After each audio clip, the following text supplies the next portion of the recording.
Përshëndetje shenja e Luanit. Kjo është panorama e interpretimit javor.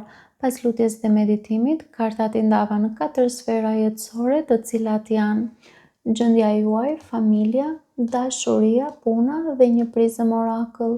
Në gjendjen tuaj personale kemi 10 monedhat, 2 shkopinjt, 5 shpatat, 5 shkopinjt. Ju hyni në javë me potencial të madh. Kjo përfaqësohet nga karta 10 monedhat.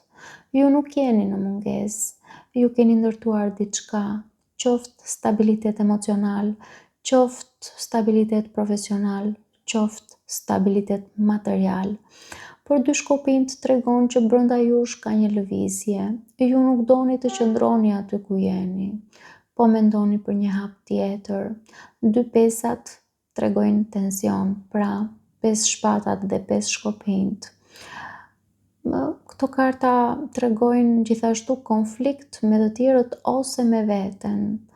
Mund të ndjeni sikur duhet të mbroni pozicionin tuaj. Mund të ketë rivalitete, debate, keq kuptime. Kartat këshillojnë se ju duhet të mos e lejoni egon t'ju drejtoj. Jo çdo provokim kërkon reagim. Zgjidhni qetësinë si forcë. Kjo javë ju teston në maturi. Kalojmë në familje. Në familje kemi mbretëresha e shpatave, njeriu i varur, mbreti i kupave dhe dielli. Në familje ka një situatë që kërkon fjalë të qarta. Mbretëresha e shpatave tregon racionalitet, ndoshta edhe distancë emocionale. Njeriu i varur kërkon durim. Ju duhet të shihni situatën nga një kënd tjetër para se të gjykoni. Por mbreti i kupave dhe dielli janë shumë pozitiv. Në thelb ka dashuri dhe stabilitet. Mbreti i kupave ndoshta jeni ju në ascendent, ose dikush në familjen tuaj që përfaqësohet nga shenjat e ujit zakonisht. Pra mund të ketë një bisedë të rëndësishme që nëse bëhet me butësi, mund të përfundojë me lehtësim. Kartat këshillojnë se ju duhet të kombinoni drejtësinë me butësinë. Mos u tregoni të ashpër në mënyrën se si e shprehni të vërtetën. Kalojmë në dashuri. Në dashuri kemi 5 monedhat, kalorësi i shpatave, 4 shpatat dhe 4 monedhat. Në dashuri energjia është më e ndërlikuar. 5 monedhat flet për një ndjenjë mungese. Ju mund të ndjeni të lëni jashtë emocionalisht, ose sikur po jepni më shumë se sa po merrni. Kjo nuk është domosdoshmërisht realitet, por ndoshta mund të jetë edhe perceptimi juaj. Kalorësi i shpatave sjell përballje.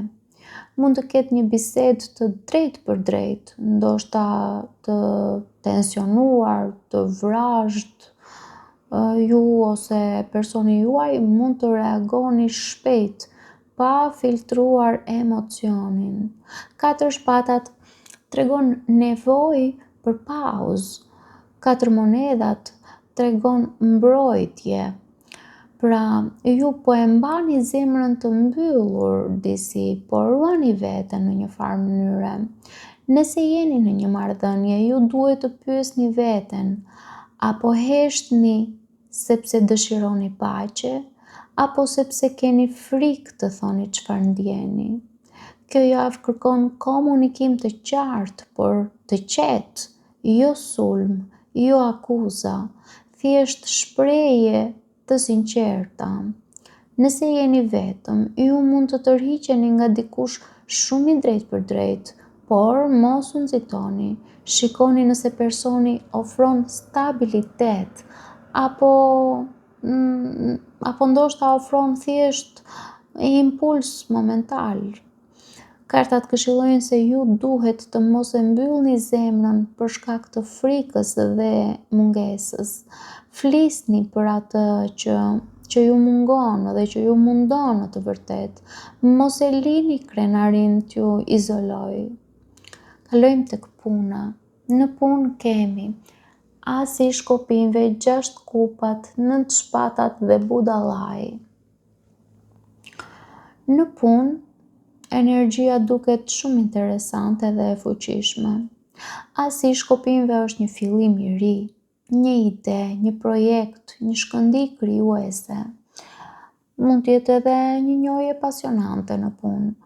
Ju mund të merrni një mundësi të re, një ofertë ose një frymëzim që ju ndes nga brenda. 6 kupat tregon diçka nga e kaluara.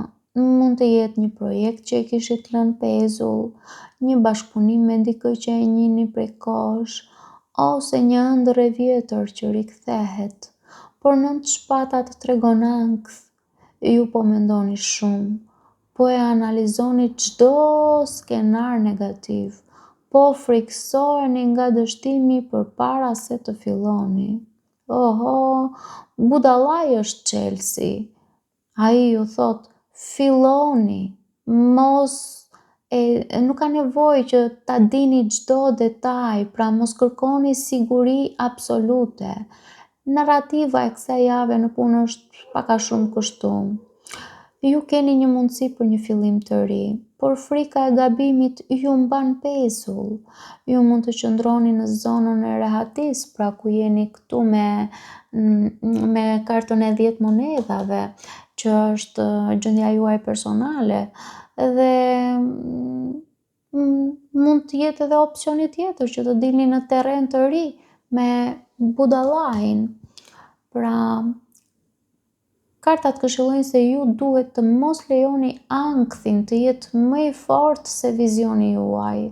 Ju duhet të besoni që jo çdo hap ka nevojë për një plan perfekt. Ju duhet të guxoni, por me vetdije, jo me impuls. Dhe kjo javë mund të jetë fillimi i diçkaje që në muajt në vazhdim mund t'ju sjellë rritje reale. Kalojmë në Prism Oracle ku kemi Bollëk. Bollëku flet për mundësi zgjedhjesh dhe ndërgjegjësimi. Por bollëku vjen vetëm nëse ju shmangni konfliktet e kota që janë këtu.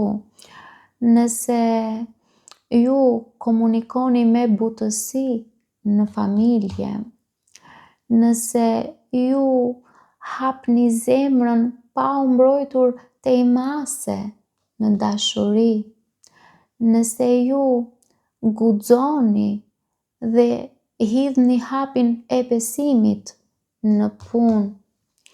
Pra, me pak fjalë, ju jeni në një prag zgjerimi, por mos e lini frikën t'ju zvogëloj, mos e lini krenarin t'ju izoloj, mos e lini ankthin t'ju ndaloj, sepse ju keni potencial për shumë më tepër këtë javë, por duhet të silleni si lider i vetes suaj. Paçim.